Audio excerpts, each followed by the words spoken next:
Assalamualaikum warahmatullahi wabarakatuh. Hai anak-anak, selamat datang siswa baru kelas 10 di SMAN 1 Pulung Ponorogo. Ya, bagaimana?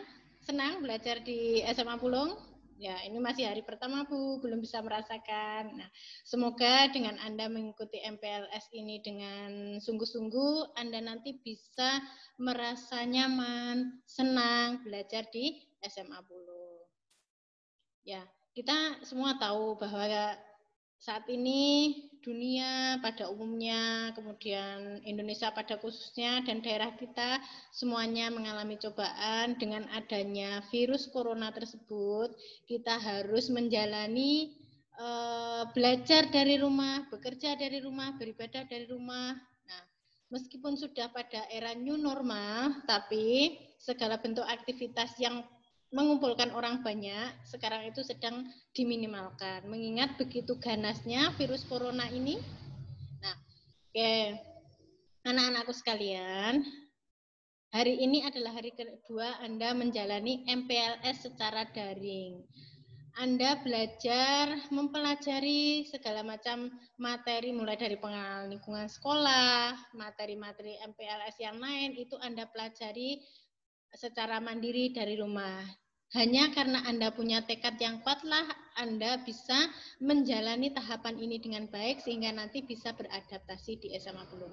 Nah, kali ini saya akan memberikan materi MPLS. Sebentar. Oke.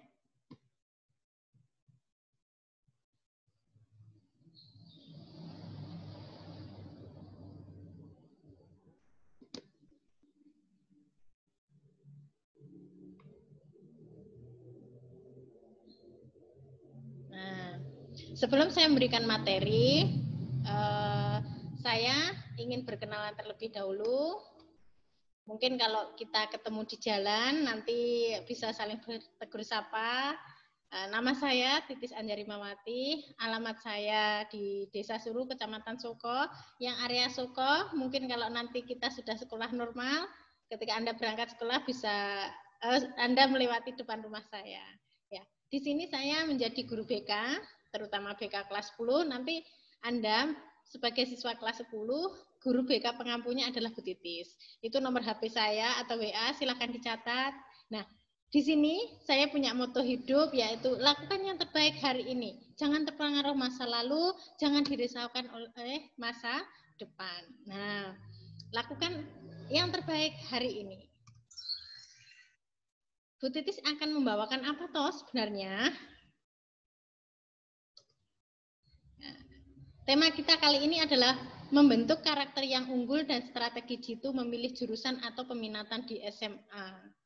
Karena di masa era pandemi COVID inilah orang yang memiliki karakter unggul yang bisa bertahan sukses hingga nanti. Mungkin ketika Anda mendaftar di SMA Pulung, ada pertanyaan, kalau aku masuk SMA, apa yang membuat aku sukses belajar di SMA Pulung?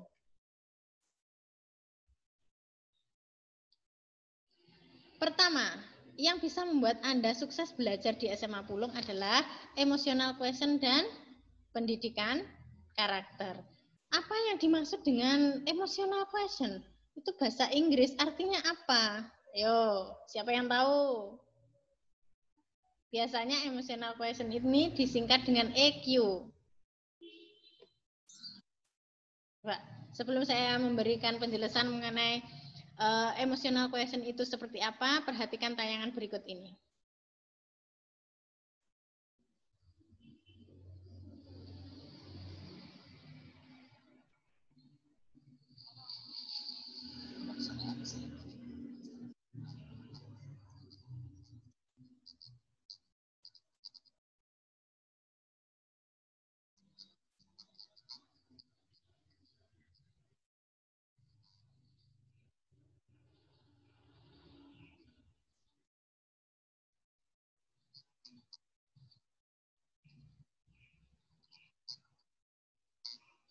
Nah,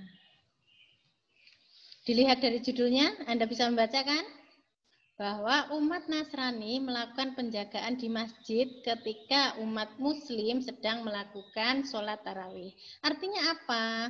Di sini di kota Manado yang mayoritas agama Nasrani menjadi agama mayoritas di sana, tingkat toleransi umat Nasrani terhadap umat Muslim itu sangat tinggi.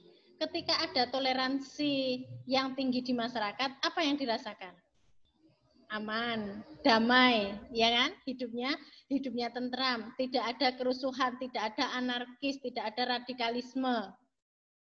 Bagaimana biar kita bisa menjalani kehidupan yang tenang, yang damai, tidak ada radikalisme? Nah, yang perlu Anda lakukan adalah Anda meningkatkan kecerdasan emosi atau emotional quotient tersebut dengan mempelajari pendidikan karakter serta mengaplikasikan pendidikan karakter itu di dalam kehidupan sehari-hari. Oke, kenali apa yang dimaksud dengan kecerdasan emosi. Kecerdasan emosi adalah kemampuan seseorang untuk menerima, menilai, mengelola, serta mengontrol emosi dirinya dan orang lain di sekitarnya. Kita itu berperan sebagai satu, makhluk individu, dua, makhluk sosial. Nah, sebagai makhluk sosial kita tidak pernah bisa hidup sendiri. Kita akan selalu tergantung dengan orang lain. Nah, biar orang lain nyaman, maka kita harus memiliki kontrol emosi yang bagus. Bagaimana menempatkan rasa senang, rasa marah, rasa kecewa, rasa sedih, rasa bahagia dengan baik ketika kita berkumpul dengan orang lain. Nah, orang yang seperti inilah yang dikatakan memiliki kecerdasan emosi yang tinggi. Nah, paham ya? Jadi kecerdasan emosi itu adalah ketika Anda bisa menyalurkan semua rasa yang ada di hati atau perasaan Anda bisa memanajemen apa yang Anda rasakan sehingga ketika Anda bertemu dengan orang lain itu nyaman. Jangan ketika dari rumah marah, nah ketika ketemu orang di sekolah, ketemu Bapak Ibu guru di sekolah, Anda terbawa rasa marah dari rumah. Nah, ini contoh orang yang tidak cerdas secara emosi. Oke. Kemudian pendidikan karakter adalah suatu usaha yang disengaja untuk membantu seseorang sehingga ia dapat memahami, memperhatikan, dan melakukan nilai-nilai etika yang inti. Oke, pendidikan karakter ini sangat penting. Kenapa? Ketika di era pandemi COVID, Anda harus belajar dari rumah, belajar mandiri. Ada tugas, tidak harus disuruh Anda mengerjakannya. Anda rajin absen. Semua ini bisa Anda lakukan ketika Anda menanamkan karakter yang unggul di dalam diri Anda. Oke, karakter yang unggul itu yang seperti apa, Bu? Misalnya. Jadi, ketika Anda sekolah di SMA Pulung, bukan hanya Anda itu menerima informasi, tapi Anda juga perlu bahkan sangat penting menanamkan nilai-nilai karakter, sikap, tata krama, sopan santun sehingga membedakan antara siswa ataupun membedakan antara siswa dan bukan siswa. Oke. Nah, Anda lihat. Kenapa ini Anda perhatikan kan? Para siswa ini sedang melakukan ulangan. Kenapa kok harus dikasih kardus? Nah, biar dia tidak mencontek. Malu enggak kalau Anda dikasih kardus seperti ini? Malu kan? Nah, ini ada satu siswa yang tidak memakai kardus. Kenapa? Karena mungkin menurut Bapak Ibu pengajar itu dia memang dari awal sudah jujur, tidak pernah melakukan kecurangan. Tuh. Oke. Yang kedua, setelah Anda melakukan kejujuran, karena apa? Di masa sekarang ini hal yang paling mahal itu adalah jujur. Anda bisa melakukan yang namanya kerja keras. Kerja keras untuk mau belajar secara mandiri dari rumah. Kerja keras untuk mengerjakan tugas-tugas yang ada. Kerja keras untuk mengikuti pembelajaran yang ada. Nah, tanamkan itu pada diri Anda. Kemudian, laksanakan apa yang memang menjadi kewajiban Anda secara tepat waktu. Kumpulkan tugas tepat waktu, tidak usah menunda-nunda. Misalnya, wah batas pengumpulannya masih nanti malam. Hari ini saya tak main HP dulu, main game dulu. Selesaikan dulu kewajiban Anda, baru setelah itu Anda bisa melakukan aktivitas yang lain yang bisa menjadi aktivitas positif ketika Anda di rumah. Kurangi kegiatan Anda ketika kamu berkerumun di luar sana. Karena bisa jadi Anda nanti terkena virus. Iya, Anda kuat, tapi orang rumah belum tentu kuat. Oke, bentuk-bentuk karakter yang harus dipelajari dan diterapkan dalam kehidupan sehari-hari. Anda bisa lihat mulai dari religius, Anda lihat selama ini bagaimana ibadah Anda, kemudian Anda menerapkan nilai-nilai agama dalam kehidupan sehari-hari. Berdoa sebelum makan, sebelum belajar. Oke, jujur. Bentuk apapun tugas yang saya kumpulkan, ketika itu hasil pekerjaan saya sendiri, saya akan sangat puas. Tanamkan itu, berarti Anda sudah mulai jujur dengan diri Anda sendiri.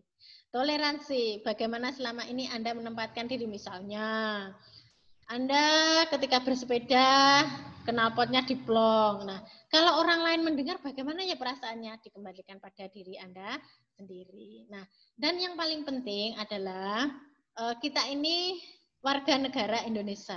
Kita bersatu dalam satu wadah NKRI. Jaga keutuhan NKRI dengan dari awal, dari dini, Anda belajar untuk tidak menjadi golongan yang anarkis, fanatik, terlalu condong kepada suatu aliran.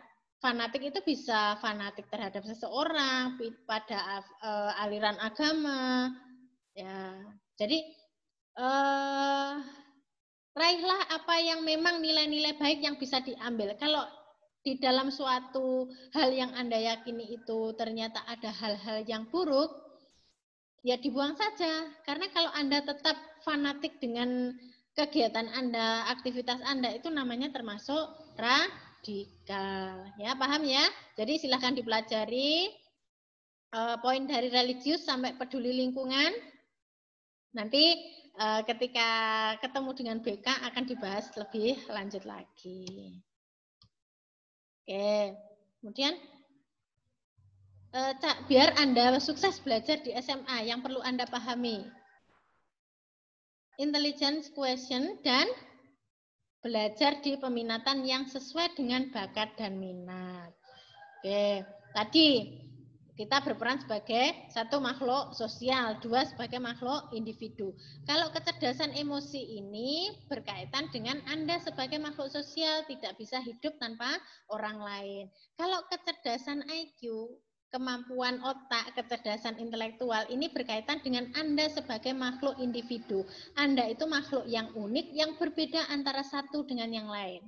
Nah, ketika Anda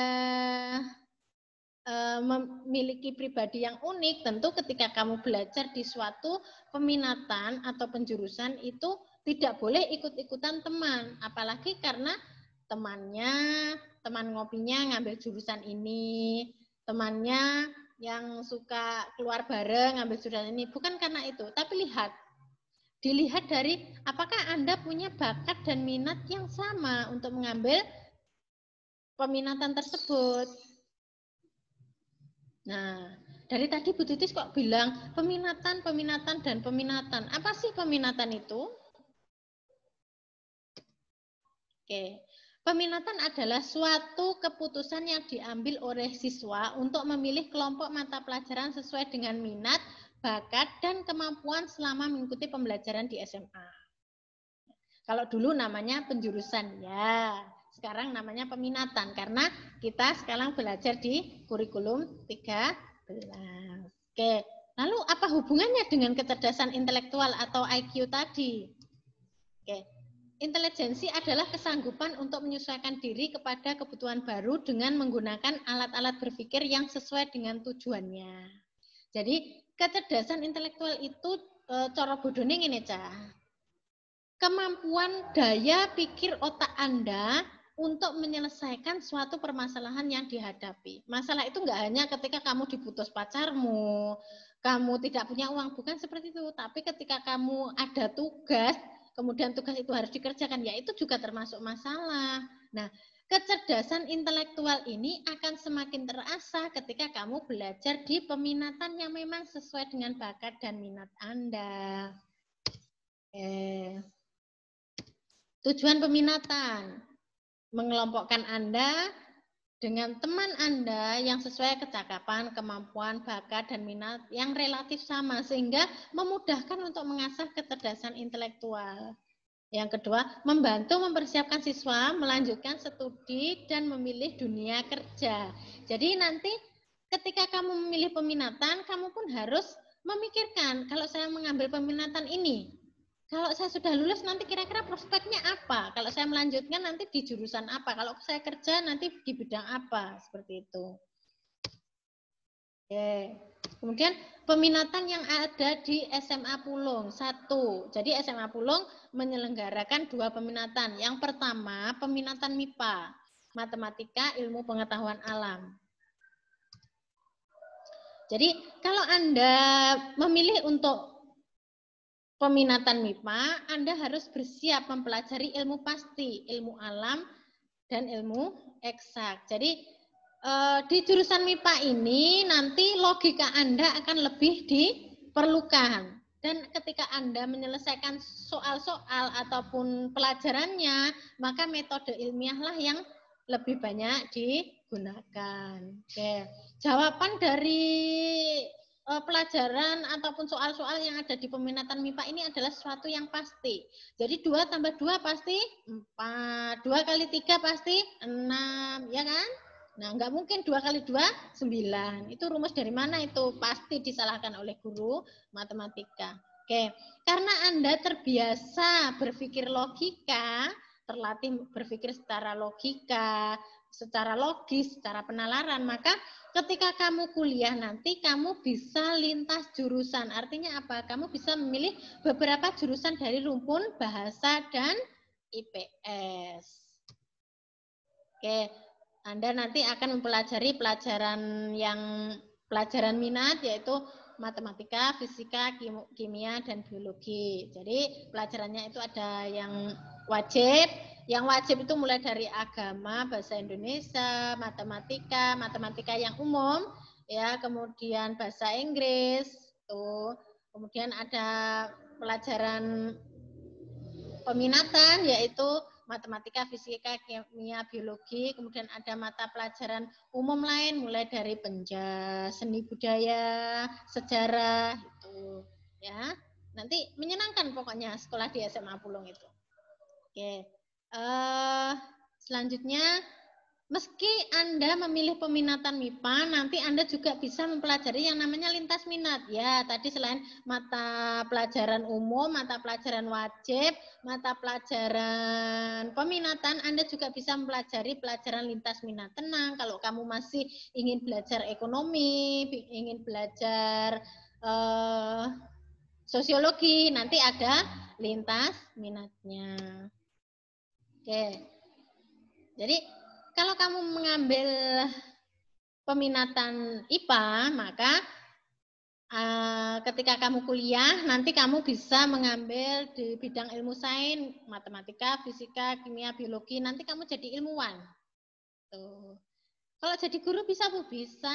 Anda bisa nanti kuliah di kependidikan matematika, jadi guru matematika. Pendidikan fisika, jadi guru fisika. Bedanya pendidikan matematika sama matematika apa, Bu? Ya kalau pendidikan matematika jadi guru, kalau matematika berarti Anda menjadi ilmuwan tadi. Ya. Oke, yang suka teknik, ya Anda yang suka punya bakat, punya minat, otak-atik motor, ayo siapa yang kadang suka otak-atik motor buat balapan. Nah, kalau kamu masuk di jurusan IPS itu salah. Kenapa? Bakatmu tidak tersalurkan. Ya masuk di MIPA. Di sini nanti ada teknik mesin. Kamu bisa menyalurkan bakat otak-atik mesin tadi di kelompok peminatan MIPA. Oke, yang ingin misalnya di daerahnya ada kebun apa namanya seperti di Wotan itu kebun belimbing. Nah, bagaimana kebun belimbing itu dirubah menjadi semacam agrowisata. Nah, itu perlu ada ilmunya juga. Ilmunya bisa ketika kamu kuliah nanti kamu mengambil jurusan agrobisnis. Nah, itu pun ditarik garis ke SMA itu dari peminatan MIPA. Atau yang rumahnya Puda ingin bikin ekowisata berupa peternakan sapi perah yang mana nanti susu murninya bisa dibeli seperti itu. Oke, tadi yang ingin jadi guru bidang ilmu pendidikan.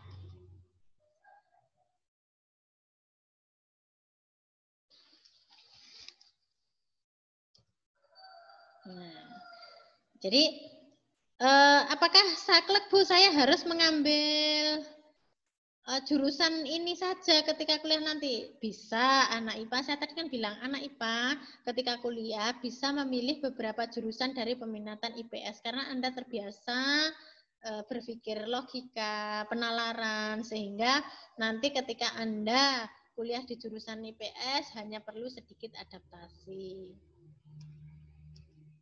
Oke. Tadi bisa jadi guru, bisa jadi ilmuwan, peneliti di bidang IPA, atau menjadi guru, arsitek, dan lain sebagainya. Oke. Yang kedua, di SMA Pulong menyelenggarakan peminatan IPS, ilmu pengetahuan sosial. Mempelajari segala sesuatu yang berhubungan dengan masyarakat. Bukan santai, tetapi pelajarannya membutuhkan penalaran dan kekritisan dalam berpikir. Kenapa kok harus ada kritis di sini? Yang dipelajari IPS itu adalah gejala-gejala yang ada di masyarakat. Bagaimana masyarakat itu berubah. Masyarakat itu kan selalu berubah, berkembang, dinamis. Dari hari ke hari pasti berubah. Kalau Anda tidak kritis, maka Anda tidak akan bisa mengikuti perubahan itu dengan baik. Anda tidak bisa mempelajarinya dan Anda tidak bisa mengambil nilai-nilai apa yang bisa ditanamkan di dalam kehidupan saya. Seperti itu. Oke. Tenang, untuk anak IPS, lapangan pekerjaan itu sangat luas, asalkan Anda mau belajar agar menjadi luas, agar menjadi aktif, dan tanggap terhadap perubahan sosial. Hanya orang-orang yang mau belajarlah yang akan berhasil. Orang-orang yang mau belajar mandiri, apalagi di era kita harus belajar dari rumah. Oke. Kalau Anda ngambil jurusan IPS, Anda masih punya banyak waktu untuk bergaul. Ingat, tadi Anda itu belajar terhadap mempelajari hal-hal yang berkaitan dengan perubahan sosial, segala macam yang terjadi di masyarakat. Jadi, anak IPS memang harus banyak-banyak bergaul dengan masyarakat. Bergaulnya yang positif loh ya, bukan yang negatif. Ya, pelajaran yang dipelajari ada sejarah, sosiologi, antropologi, geografi, dan ekonomi. Oke, nanti kalau Anda kuliah di bidang ekonomi, mulai dari ekonomi akuntansi sampai ekonomi Islam. Sekarang ini banyak sekali perbankan syariah yang memerlukan orang-orang dari ekonomi Islam ini. Kemudian Anda yang punya cita-cita menjadi anggota dewan. Ya, anggota dewan yang lebih produktif, lebih humble, lebih memasyarakat, lebih apa ya, Anda lebih punya pembaruan. Nah, Anda bisa mengambil ilmu pemerintahan, ilmu hubungan sosial, kemudian ilmu komunikasi, sosiologi, dan lain sebagainya. Yang jadi pengacara, nah kemudian Anda yang punya bakat dan minat di bidang tari, seni, kemudian musik, oke. Yang ingin jadi guru, bisa guru SD, guru PPKN, guru sejarah, guru ekonomi, ya, dibaca ya. Oke. Nah, kalau sudah lulus ya bisa jadi ilmuwan, akuntan, pustakawan, bisa jadi jurnalis. Oke. Bagaimana tipsnya biar Anda bisa memilih jurusan di SMA dengan tepat? Satu, kenali bakat atau potensi diri. Bagaimana cara mengenali? Padahal saya tidak pernah melakukan tes psikologi. Anda lihat selama ini Anda yang paling bisa dan paling suka apa? Bisa dilihat dari mata pelajaran yang pernah Anda terima di SMP. Lihat nilai-nilai Anda di rapor SMP. Minat. Apa bedanya bakat dan minat? Ya, kalau bakat itu adalah kemampuan yang dibawa sejak lahir. Kalau minat itu adalah kecenderungan kesukaan kita kepada suatu bidang. Kalau minat itu berubah-ubah, kalau bakat itu tetap. Ya. Oke, prospek setiap peminatan dan cita-cita diri tadi. Kamu punya cita-cita apa? Lihat prospek dari jurusan atau peminatan yang Anda pilih tadi cocok enggak? Jangan kamu punya cita-cita jadi dokter hewan, ternyata kamu ngambil jurusan IPS. Salah itu, tidak bisa. Kenapa, Bu?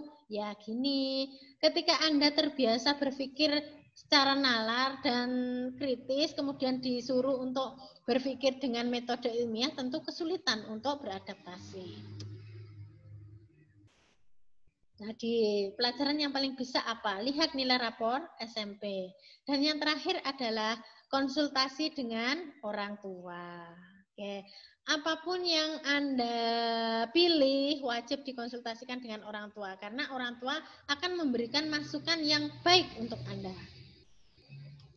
Oke ya. Selanjutnya daya tampung. Nah, di SMA Pulung untuk jurusan untuk peminatan MIPA ini membuka 4 kelas. Satu kelasnya berisi 36. Kalau IPS itu nanti membuka 3 kelas dengan satu kelasnya rata-rata 33 sampai 35 orang. Nah, saya kira apa yang bisa Bu Titis jelaskan hanya bisa sampai di sini. Kalau ada pertanyaan terkait dengan peminatan dan lain sebagainya, Anda bisa japri Bu Titis. Ya, tadi ini WA saya. Anda bisa konsultasi, Anda bisa tanya. Kalau ada hal-hal yang kurang jelas, Anda bisa bertanya. Anda bisa japri saya. Gitu ya. Saya kira pertemuan kita sampai di sini. Apabila ada kesalahan saya minta maaf. Akhir kata, wassalamualaikum warahmatullahi wabarakatuh.